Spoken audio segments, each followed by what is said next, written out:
I never thought sexing my boyfriend in a Las Vegas hotel elevator would lead to blackmail threats and weeks of terror waiting for surveillance footage to appear online, but here we are.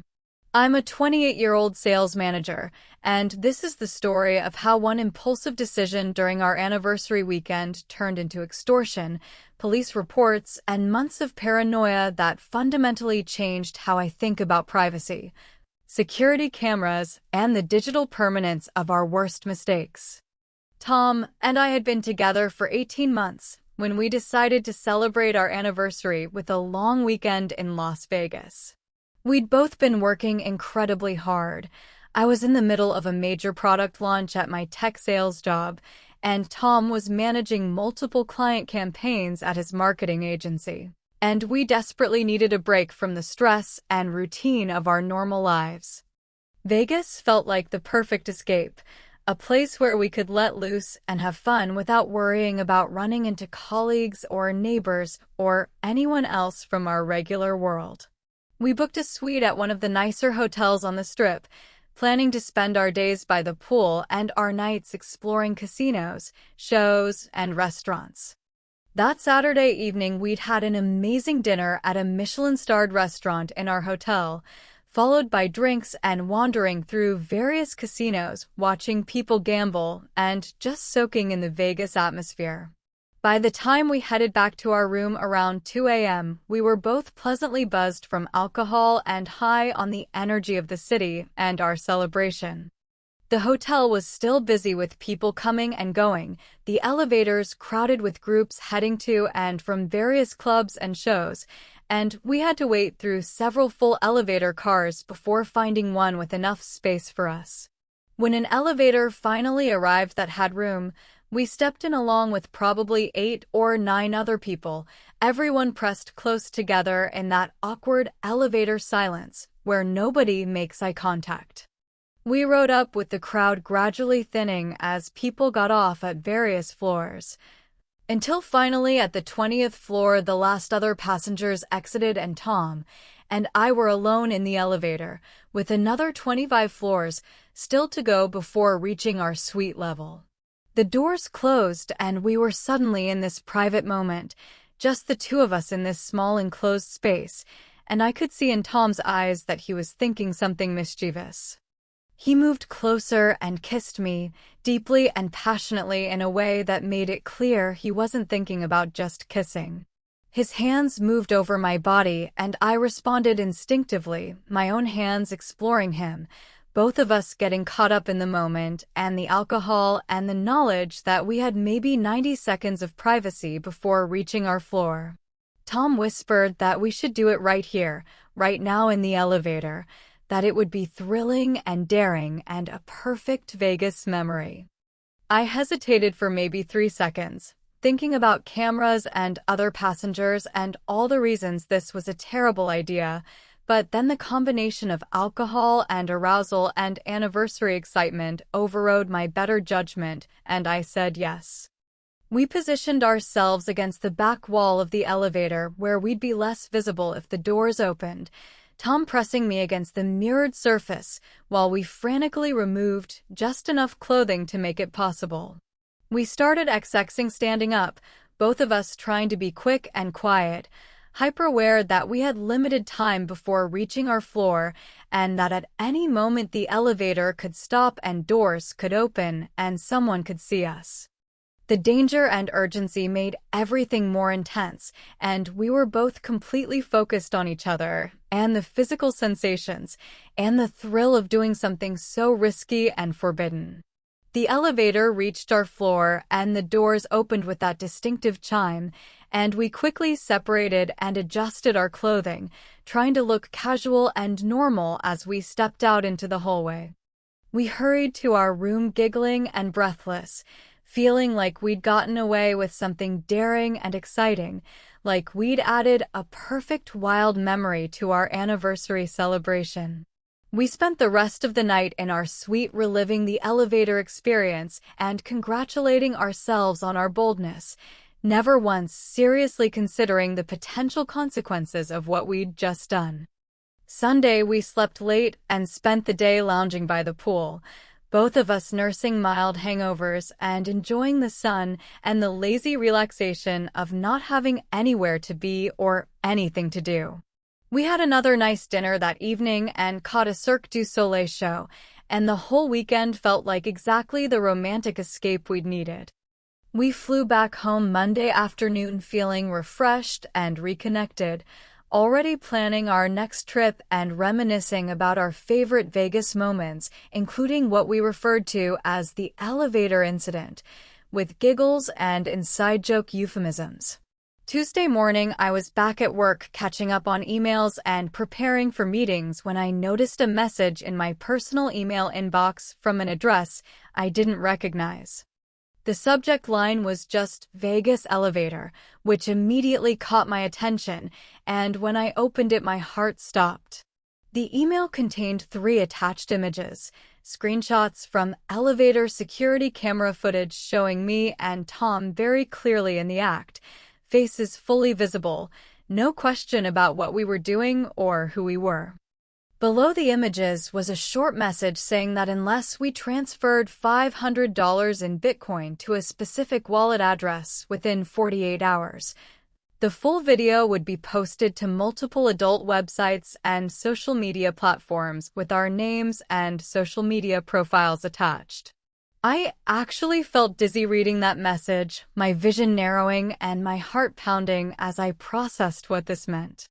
Someone had access to hotel security footage and was using it to extort us, threatening to publicly expose our most private and stupid moment unless we paid them. I immediately forwarded the email to Tom with a message saying we needed to talk urgently, and he called me within 5 minutes, having just read it himself. We were both in shock and panic, neither of us sure what to do or how to handle this situation that had gone from fun memory to nightmare in the span of one email. We spent Tuesday evening researching our options and trying to figure out the best response. Part of me wanted to just pay the money to make this go away, but Tom argued that paying wouldn't guarantee the blackmailer would actually delete the footage or prevent them from demanding more money later.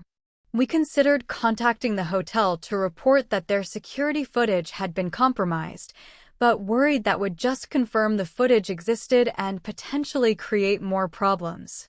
We looked into whether this qualified as a crime we should report to police, but felt embarrassed about explaining what we'd done and uncertain whether police in Vegas would take it seriously or even have jurisdiction. We basically spent hours going in circles, both of us stressed and scared and not sure what the right move was. Wednesday morning, I called in sick to work because I was too anxious and distracted to function professionally, and Tom did the same. We spent the day researching extortion laws and trying to figure out whether the threat was credible or just someone bluffing with screenshots they'd somehow obtained. The 48-hour deadline was rapidly approaching, and we still hadn't decided whether to pay or ignore or report, paralyzed by uncertainty and fear about making the wrong choice and having consequences we couldn't undo. Thursday morning, with only a few hours left before the deadline, we finally decided to contact the Las Vegas Metro Police Department and report the extortion attempt. We filed a report online explaining the situation, including the embarrassing details of what we'd done in the elevator, and a detective called us back that afternoon to take more detailed information. He explained that this kind of extortion using security footage or compromising photos was increasingly common, that in most cases the perpetrators were bluffing or would move on to easier targets if ignored, but that we were smart to report it so they could investigate. He said they'd contact the hotel about the security breach and try to trace the email and Bitcoin wallet, but warned us that these cases were difficult to solve and we should be prepared for the possibility that the threat might be carried out.